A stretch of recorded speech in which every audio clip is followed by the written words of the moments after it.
They blew up my car! They blew up my car! They blew up my car! Gundamn shame. They blew up my goddamn car and all you got to say is a goddamn shame? No car, no money, you're having a bad day. That's it! I'm through with you, man! I'm calling some of my homies, I'm getting a loan, and I'm stepping the off!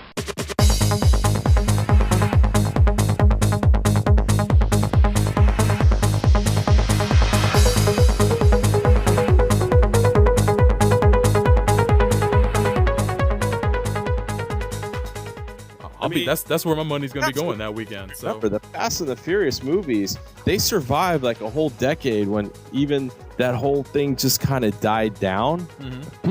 People were still going to those movies, like, and especially when some of them were really shitty, like the second and third. Yeah, the one in Miami. Oh god, that was a bad one. That was a bad one, and then Tokyo Drift, which had awesome driving, but the character was just this dumb fucker. It's like, what you mean you don't like me? I'm a guy, Gene. You don't like me going out with your girl? Yeah, oh, Jesus. One, but I gotta give it to them with Fast 5 when they integrated that guy, because they with the whole thing is the great thing about Fast and Furious is the time continuum. It doesn't matter. It doesn't matter. There's no, because the Japanese guy, he died at Tokyo Drift, yet he's in Fast 5. Well, they're still mindful of the timeline, and they have gone. Yeah, on these movies take place. They don't take place sequentially. Yeah, Tokyo Drift is the final one in the story, but yeah. But that's what I'm saying. They're not sequential, so that's where they were smart on doing that. Oh yeah. Yeah, because I mean, that's gonna. I'm looking forward to the. Well, I got a feeling though, Fast 6 is going to be sequential to Fast 5. Well, I got because The Rock's in it. But they already stated it takes place not too far after. Just because at the end, when they bring up the thing and they're like, "Oh, look who's alive," and they bring out Evan Mendes, and you're like, "Where the what?" It's like, is she gonna be in the next one? Because she definitely needs to be. Because according to the cast list out here on this Wikipedia thing, it's Paul Walker, Vin Diesel, Dwayne Johnson, Michelle Rodriguez, Luke Evans. It's some other people. Tyrese is back, and Gina Carano. So they pretty much brought back everybody from the previous movie plus Michelle Rodriguez. So that's cool. Gina no acting Carano. No doubt. I haven't seen that movie she's in, which is on Haywire, which is on Netflix. But I hear she sucks so bad. They had to do post on her voice to try to make her sound not so awful. Wow. Wait, I mean, she's not an actress. You're talking about too? What's that? Who is this you're talking about? Gina Carano, the MMA girl. She Steven Soderbergh. He's been in an experimental mood recently and been coming out with some really low budget films. We're trying to emphasize on certain things in the film, and he came up with a movie called Haywire that's got her as the main lead as an assassin or some chick that used to work for the CIA, and now she's being hunted by her own agency to be killed. And it's got a bunch of A-list actors in it. You got Michael Fassbender's in it. So is Michael Fassbender's cock. Yeah, his cock is in it. And now, okay, who wins between Michael Fassbender's cock and Liam Neeson's cock if they were to fight? Now, is this a situation that if they battled above Earth, would this possibly cause the destruction of the universe as we know? Well, Liam Neeson's cock has got 10. I think I need to go. I think I need to go see these fuckers up at the John Lovitz Theater and ask them that question. The thing is, Liam Neeson, we only have the legends and the rumors. Fassbender, we have a confirmed sighting. Yeah, it is. Yeah. Oh shit! It's been documented. That is true. Yeah, we have documented evidence. Oh no. Oh shit! World War Z on June 21st. Fuck that movie. Oh damn! So you have no love for that trailer? Huh? Oh, shit. They rejected the original script by J. Michael Straczynski, which I've downloaded but have not read yet, but I'm sure is awesome. And they had to get a new writer, unfortunately Damon Lindelof, to come in and do 7 weeks of reshoots. 7 weeks of reshoots after they wrapped production. So you're telling me they rejected the original script by Straczynski for some other guy? Yes. Wow. For Chris's boy, Lindelof. No. Lindelof is just the pinch hitter. And Straczynski's script, which I haven't read, but I did get a PDF of recently, From what I've heard of reviews, it's like the best possible adaptation of that book. Wow, and they just rejected it, man? Yeah. Here's the problem. Thinking about World War Z, the narrative is Brad Pitt's character is a reporter going around like years after, like 10 years after the zombie apocalypse, and he's like doing a report for the UN, like an oral history of all of these people around the world and how they experienced it. So it's all this great stuff talking about these experiences all these people had, but Brad Pitt's journalist character has nothing to do. He would be basically the equivalent of Christian Slater in Interview with the Vampire. Oh, wow. He's just there listening to the story, but plays no part in it. I've read like the first like 3 chapters of World War Z, and it is very interesting because it's his recollection, and like you said, of it's a third party account of what happened, and it is kind of interesting. But so nobody would want to see a movie of Brad Pitt just sitting there doing my job, just taking notes, and with it like okay, and then cut to the flashback of this other person. So they turned him into Leon Kennedy, basically, because that's what he looks like in those trailers. Yeah, because he's trying to. This movie is him trying to stop the apocalypse, whereas the book is it already happened 10 years before, but humanity survived and turned around and came back. See, I didn't realize it was that. That's bullshit then, because I didn't realize they were taking that route, because I still thought that they were saying, oh, he's the reporter in this. I thought it was still the third person. Nope. He's the reporter. He's the reporter trying to stop the apocalypse. Oh my God, that's bullshit. Yeah, and even then, the fact that they had to do, which is pretty unprecedented, 7 weeks of reshoots after wrapping production, that's pretty bad. That's a lot of money wasted. That is a lot of money wasted. God damn. What were they doing reshoots on? The ending. Like the ending and a big chunk of the third act. And mind you, this movie had already been delayed multiple times before even this. Damn, so they just gave Max Brooks a big middle finger, huh? Because it was supposed to come out. It was originally going to come out like this Christmas, and it got pushed way into next year. Damn, all these movies are getting moved around. Jesus, man. Yeah, that movie is going to be like a disaster probably, especially since fucking Damon Lindelof came in now. Damn, boy, you just do not care for that guy. Fuck that guy. Have you read any comics? Who's Damon Lindelof? I know he's a writer, but he was one of the showrunners on Lost, so that I already know that already turns your stomach. Yeah. He also was one of the writers on Cowboys and Aliens, and he wrote Prometheus. Prometheus. So there you go. I like him. I like some of the comic books he's written. So maybe he's better at comics than he is in screenplays. Quite possibly. Yeah, because Cowboys and Aliens, boring. Yeah. And Prometheus, what the fuck was I watching? Oh, get the fuck out of here! They're making a sequel to Percy Jackson.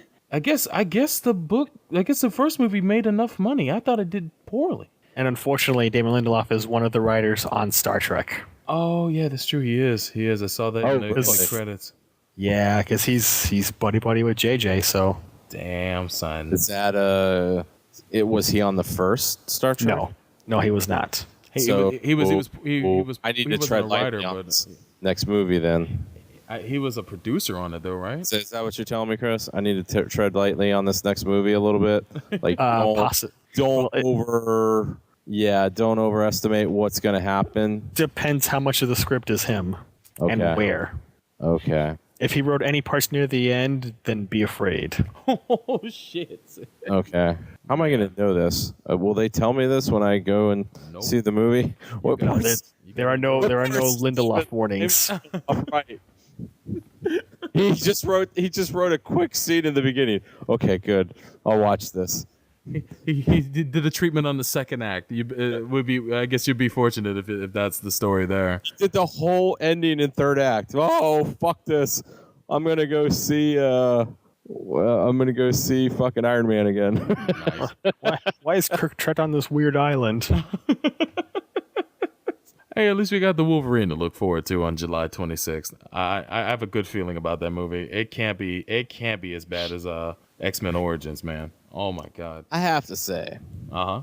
And I know another person agrees with me. He's not on here. Uh-huh. But Wolverine X-Men Origins is not as bad as everyone makes it out to be. No, it's good up until Gambit shows up. It's bad because that's when you can see the switch, and they bring in that loser fuck to be Gambit, which is John Carter, fucking John Carter, battleship motherfucker. Oh, piece of shit. But you could tell when that movie's the actual switch of, you could tell when they switched like writers. It was like the tag team. Oh. So one clocked out, the other one clocked in. or the whole thing of Wade Wells, let's stitch his mouth shut so he can't talk. Oh, Jesus Christ. I mean, yeah, because I've talked to a show about this, and he's in the same agreement with me. It's good up until the point that they get to Gambit, and it's just like, oh no, that's when it just goes bad. So what can you do? So I'm glad I know this though. I know now to be cautious with the new Star Trek movie, because this Lindelof guy is on there. So this Damon Lindelof guy or Aaron Sorkin, if I ever see these names, always tread lightly, right? Is that what you're saying to me, Chris? Yes. Just a little bit. Get out of here, dude. Thor: The Dark World is not coming out till November the 8th. Wow. Yeah, because Iron Man 3 comes out in the summer. They're balancing it out to hit the summer and winter movie seasons. Well, yeah, but the last time they did those two movies, they came out a month apart. Yeah, but that was before Disney. That's because 2011 was packed with a bunch of stuff at the end, like the last Harry Potter movie. That is true.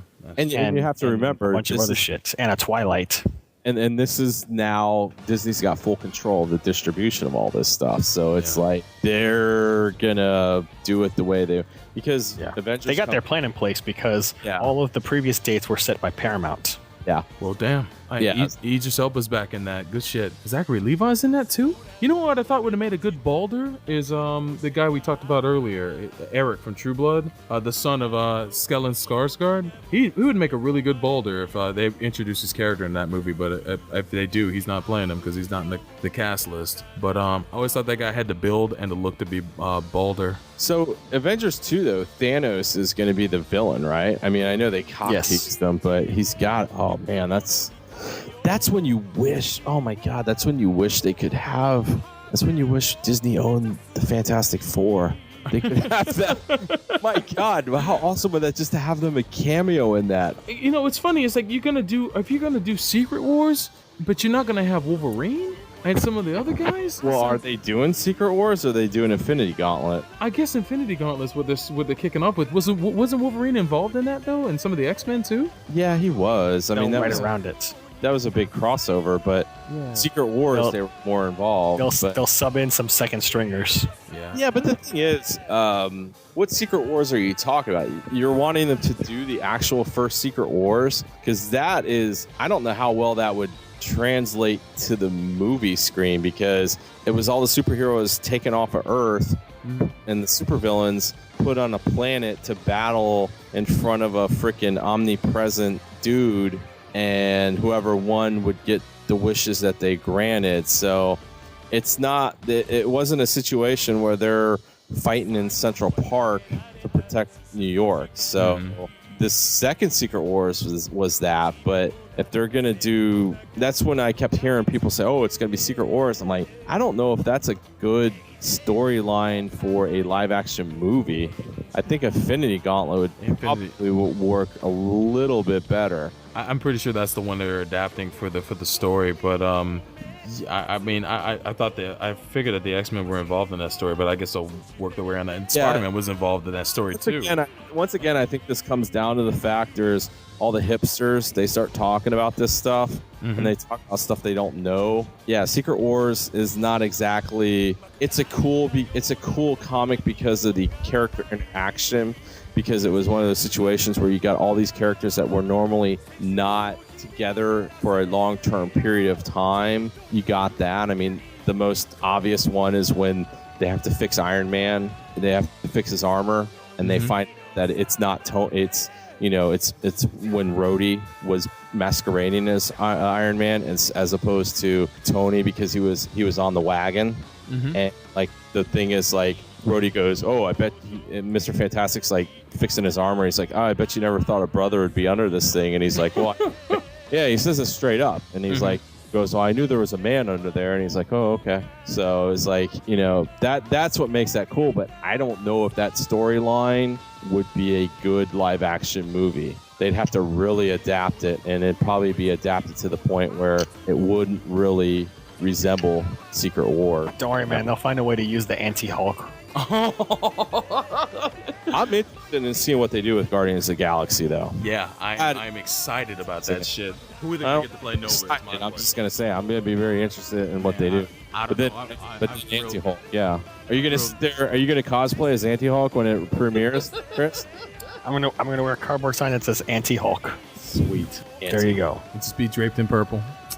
End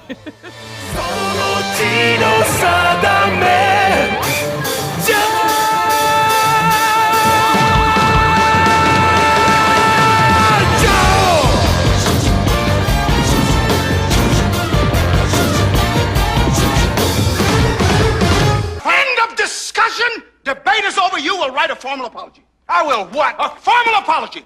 You will kowtow. You will step and fetch. Frank, if you think you can Get take me... used to it. It's the way of the world. If you're so hot on discipline, then goddamn it, start by accepting mine. Because contrary to popular opinion, I'm the head in charge. Come on, let's get something to eat. You really think you bad, don't you?